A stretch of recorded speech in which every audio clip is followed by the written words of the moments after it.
So, today's lesson. No. Bell ring. So, today we're doing scientific notation.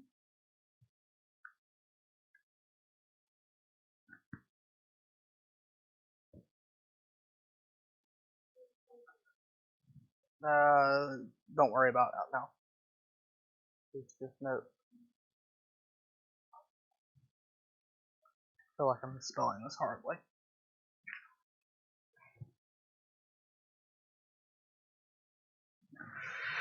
Alright, so scientific notation. How it works. So let's make up a number, 1,234. Do what? My bad. I thought it was being presented to y'all. I can't tell. So, there's an imaginary.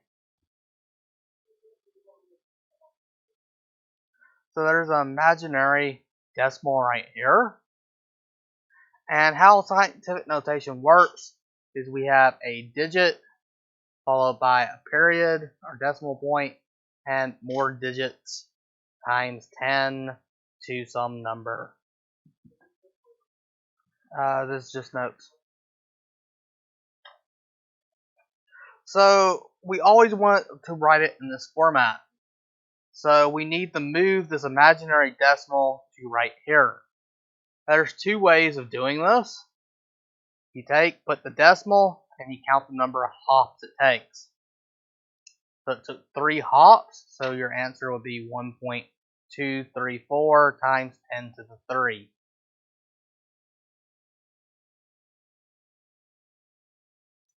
Another way is to just look and count the numbers in between these two spots. There are 3 numbers, so it would be to the 3rd. So another example, 53,427. Again, the decimal point is right here, and we need to move it after the first digit. So you can count how many hops. It goes 1, 2, 3, 4. So this would be 5.3427 times 10 to the 4th. Or you can just count how many numbers are in between these two spots.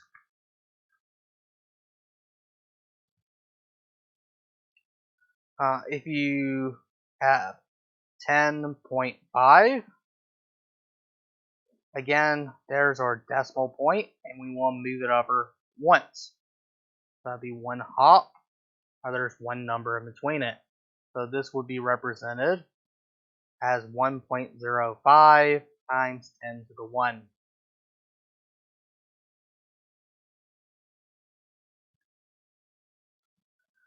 Uh, 1.5, the decimal spot is in the correct place, so you don't have to move it. So this is the same thing as 1.5 times 10 to the 0.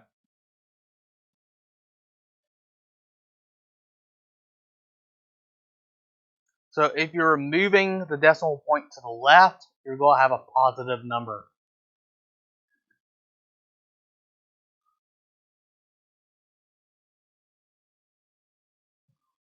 So doing an example with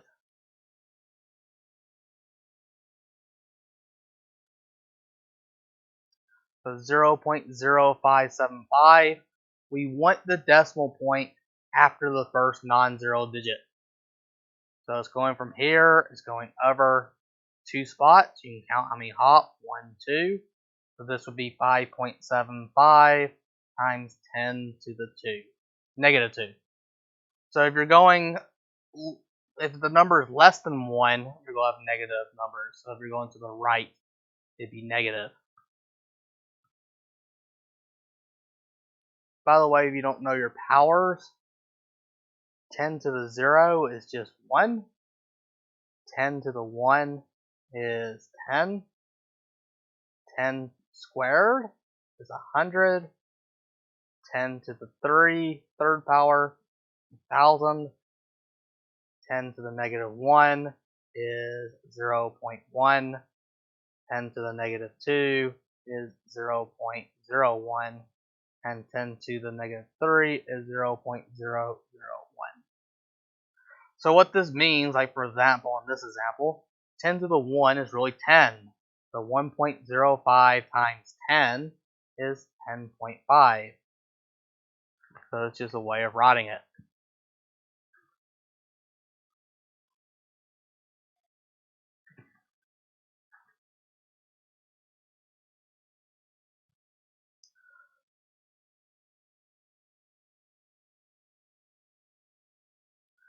So, if we had 0.02, we want to move the decimal to after the first non-zero digit.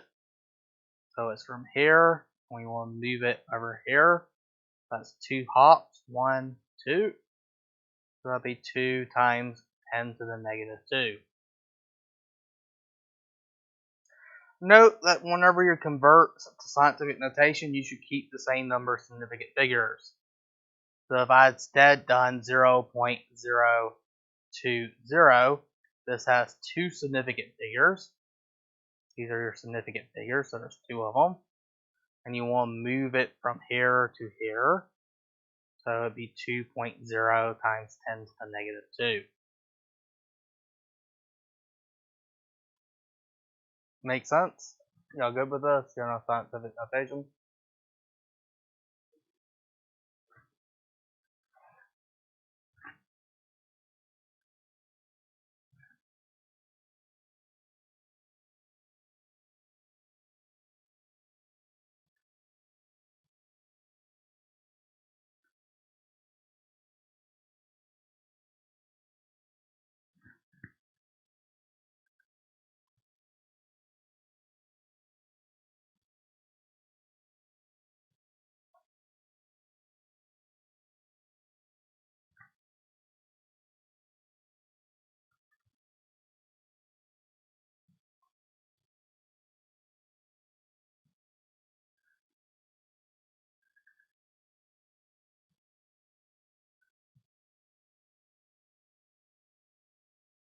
You should just be able to figure it out. So, by the way, the code word of the day is beta, online learners. So going in reverse, 5.35 times 10 to the 10 to the 4th. So 10, I don't know. I'll close the door. So if the number in the power of 10, if the power number is positive, we know that that number is going to be greater than 1. So how I like doing this is we can pad this with zeros. And we need to go over 4 hops. So 1, 2, 3, 4 should go right there. So your answer would be 53,500.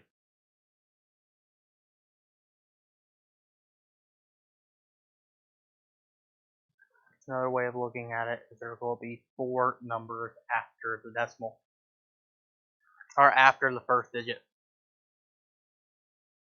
So add enough zeros to pad it. If I instead did 7.25 times 10 to the 1, this needs to go over 1 spot, so it'd be 72.5. So sometimes you don't have to pad zeros to do it.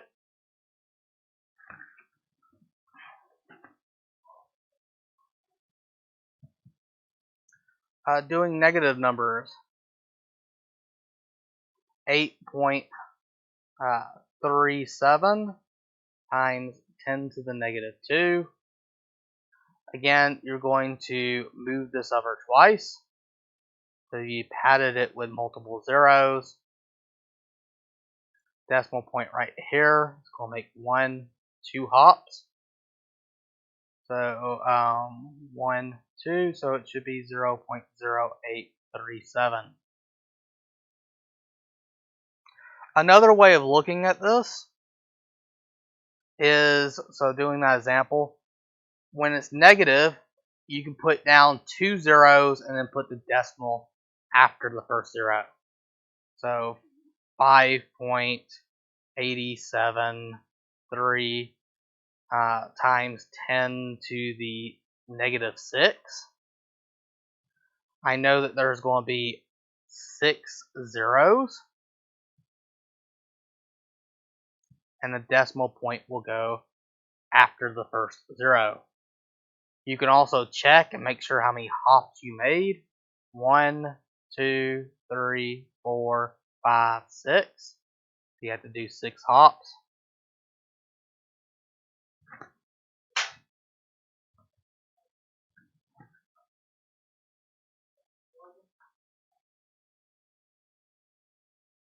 So are y'all comfortable with scientific notation?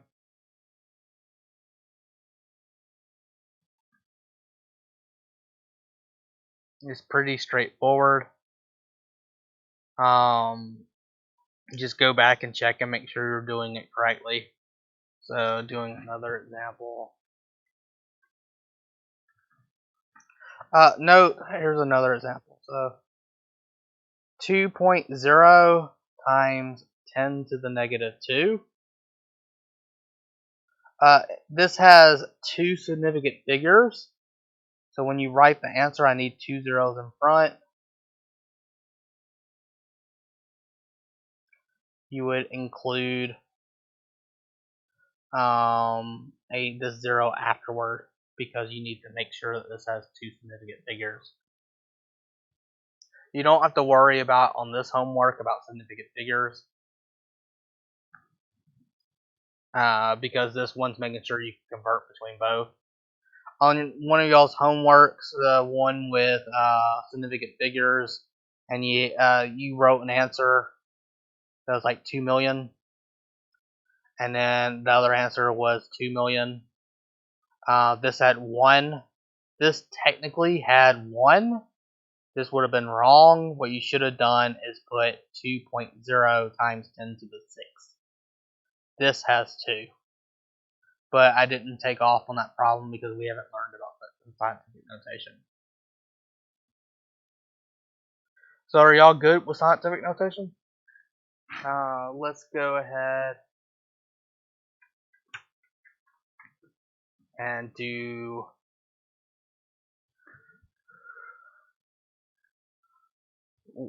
this. Is one of the papers I gave y'all that y'all can look up.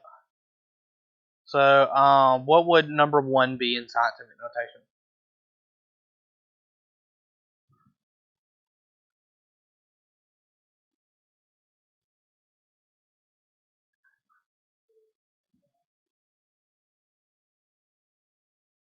The second. So your decimal point is right here. That's a comma. So you want to move it over here. So you have to make 1, 2, 3, 4. 4 hops. What would be number 2?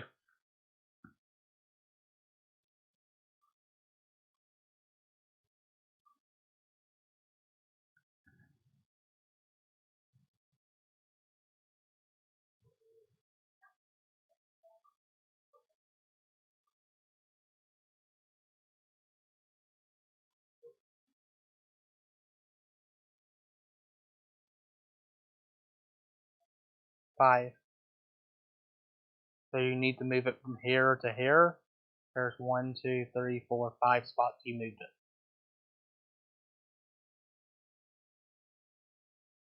What about number 3?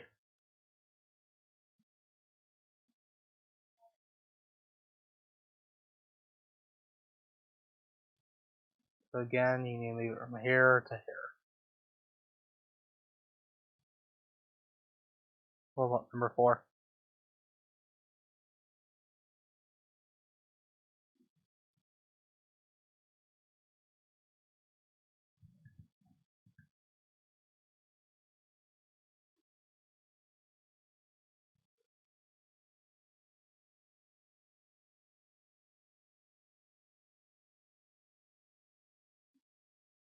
$1.7 times 10 to the.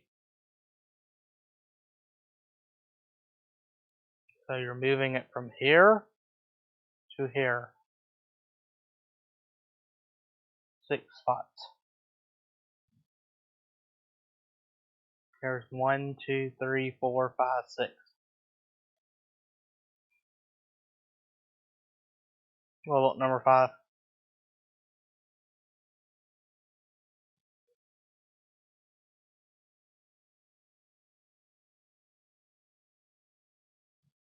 You're moving it from here to here. 3 numbers in between. Alright. And by the way, number 9 is wrong. That's not scientific notation. It's supposed to be 1 times 10 to the 6. I mean, technically, 1 times anything is anything. But this is invalid scientific notation. You should always write it in this format. So number 6 would be what?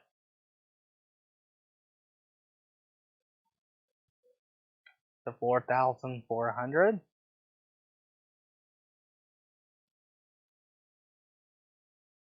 And number 7.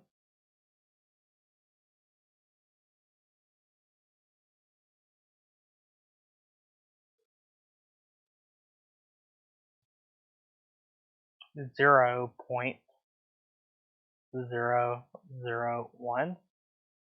So whenever you're doing it backwards, like you're going from scientific notation to regular numbers, it's always good to double check.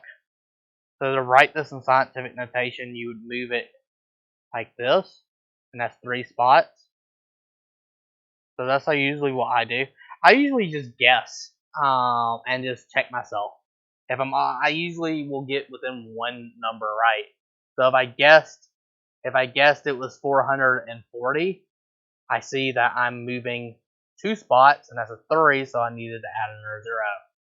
Or if I guessed too much and I put 44,000, again I'd count. Oops, I did 4. It's supposed to be 3, so I would remove a 0. If that makes sense. So number 8, 10 to the 0 is 1, so it doesn't change. So it'd be 7.0.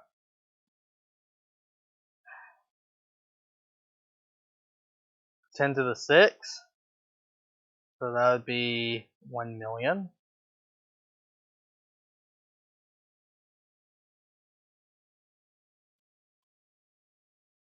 And 2.5.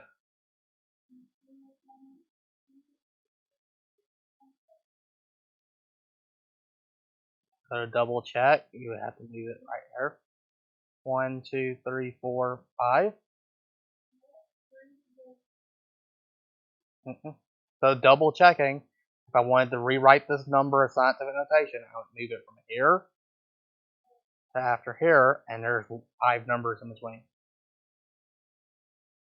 So it's a good point to double check your answers. It is very easy to get it off. Yes, it's repeating on all of them. So here's your homework for today. Write these in scientific notation. Convert these from scientific notation into normal notation or standard notation. These you're going to, I would just plug it into a calculator, work it out, and take your answer and write your answer in scientific notation. So for these problems, just put it in a calculator, and whatever you get as an answer, write your answer in scientific notation. It says your answer needs to be rounded to the 10th column. I'm going to ignore that in scientific and significant figures. Last year I wanted these in significant figures, but I'm not worried about it for this homework. Do you have Google? Do you have a phone? Then you have a calculator.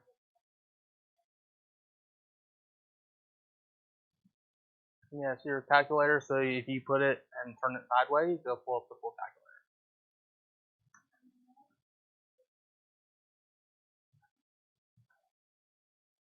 You might have to go into settings and turn it, but if you, most all calculator apps, you tilt it to the side and you get the caret symbol.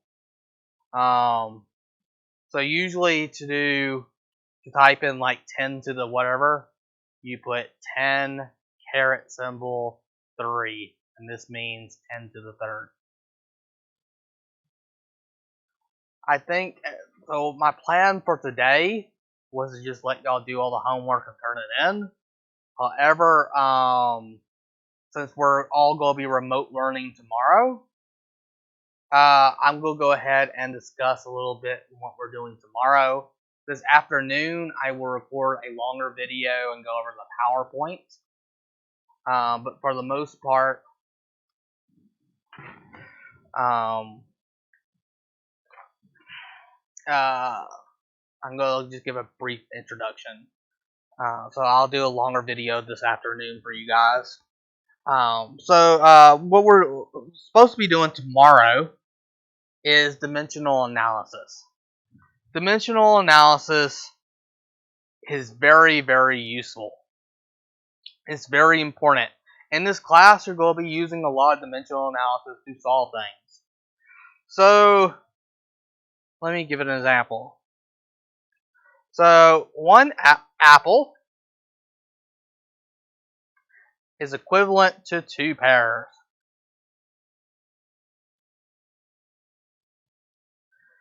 Two oranges is equal to 1 grape. 7 oranges is equivalent to 5 pears. And 20 grapes is equivalent to 4 grapefruits. My question is, how many grapefruits are equivalent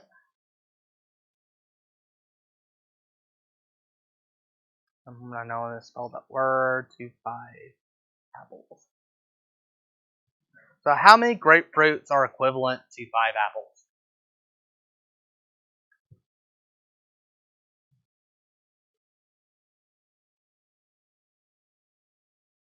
So if you knew dimensional analysis, this problem is super easy. Start with what you're given. You're given 5 apples. And what we're going to be doing, by the way, another name for dimension, what it means by dimensional analysis is units. It's the dimensions are your units. So I want to convert these units into something else. I want to convert apples into grapefruits. So I'm going to first try to cancel out apples. I know that 1 apple is equal to 2 pears. So when you cancel out units, you'll put whatever this unit is on the bottom. So an apple on the bottom, and I can convert it into pears.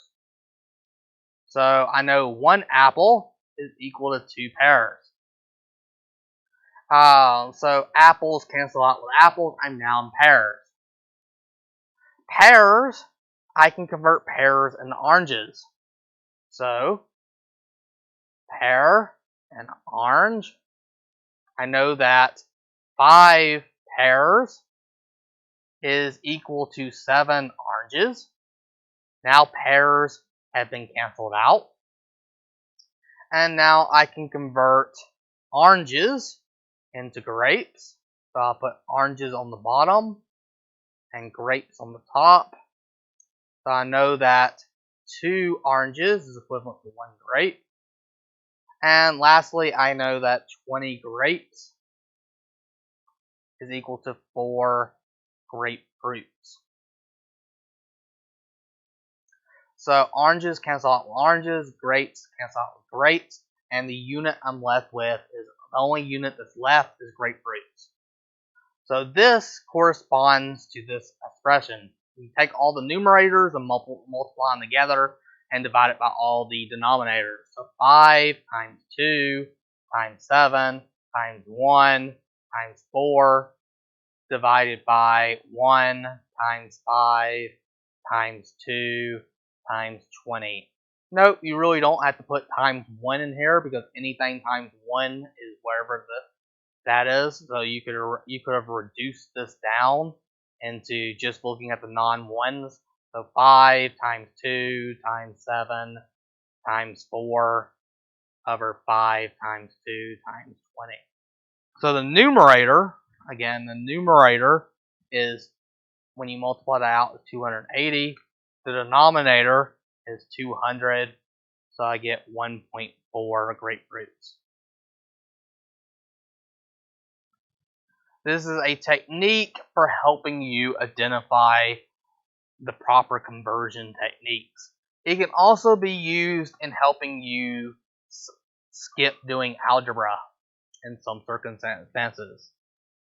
So, for example, if I give you a density of 5 grams per milliliter and told you your mass is 10 grams, and I ask you what is your volume, we know the volume is going to be in milliliters. So what you can do is use algebra. We know density is equal to mass divided by volume. In order to solve for volume using algebra, we multiply both sides by volume, and then we get volume times d is equal to m. Divide both sides by density. We know volume is equal to mass divided by density. Our mass was 10 grams divided by 5 grams per milliliter. Grams cancel out. Milliliter per milliliter reverses, and we get 2 milliliters. Or we can use dimensional analysis and not even worry about the problem. We know that there's a ratio of 5 grams per 1 milliliter. So start with what we're given. We're given 10 grams, and we're trying to reach milliliters. So to cancel out grams, I put on the bottom and milliliters on the top. We know that it is 5 grams per 1 milliliter. Grams cancel out, giving me milliliters. So I know doing the top, so 10 times 1 divided by 5, that's 2. So this is equal to 2 milliliters.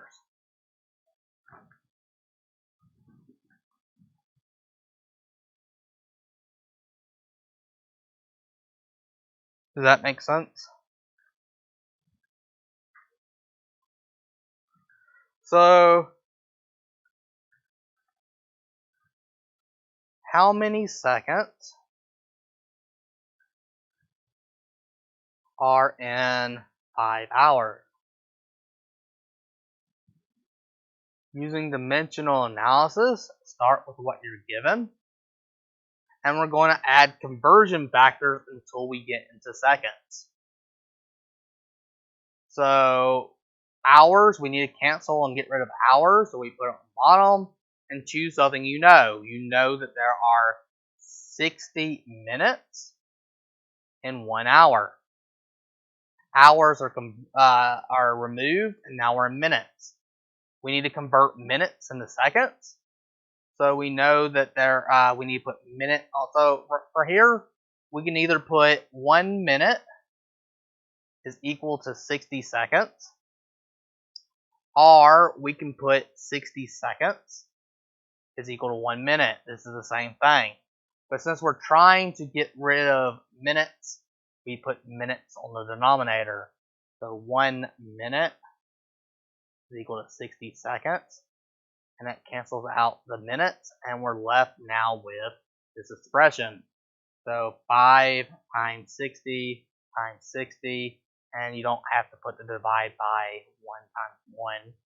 And when you do this, you'll see that it is equal to 18,000. And the unit that's left is seconds.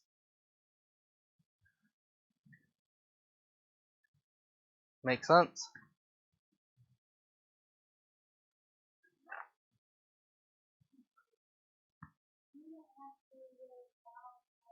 Yeah.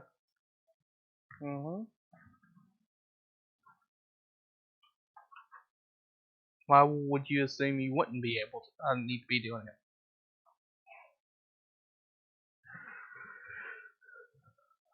So let's do another example. You make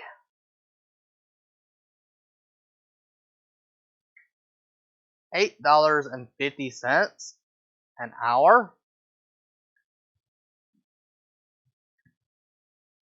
and work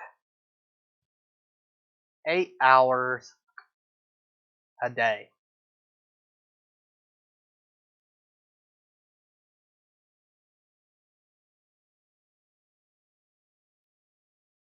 You also work 20 days a month.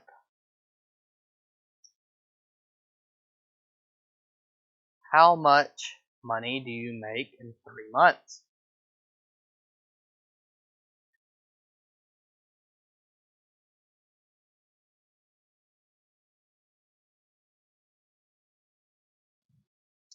So to solve this, you start with what you're given,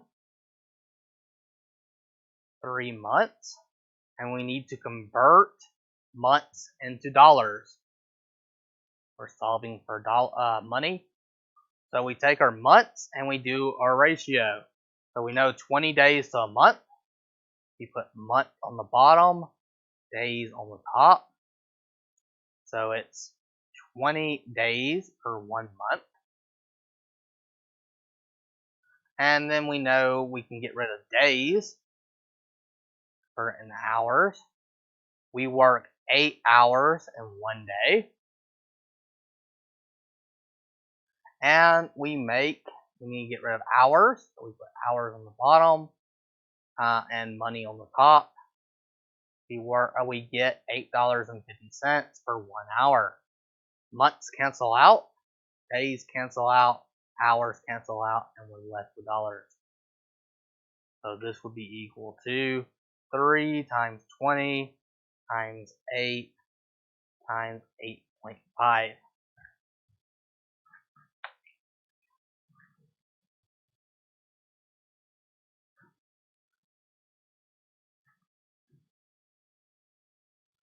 So that means in 3 months, you would make $4,080.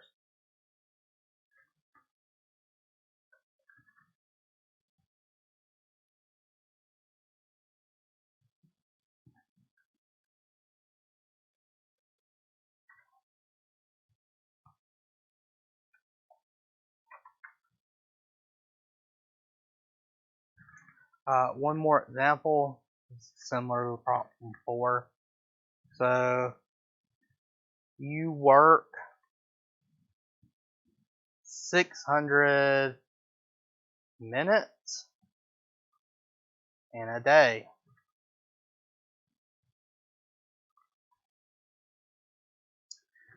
How many hours per day do you work?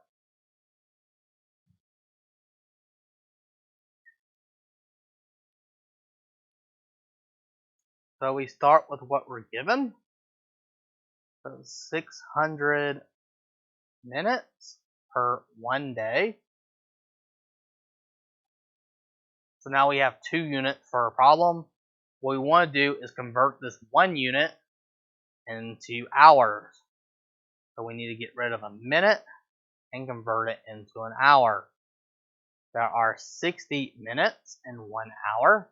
So a minute divided by a minute cancels each other out. And I'm left with hours per day. So that would be 600 divided by 660, and that gives you 10 hours per day. Any questions? Well, that's it for today.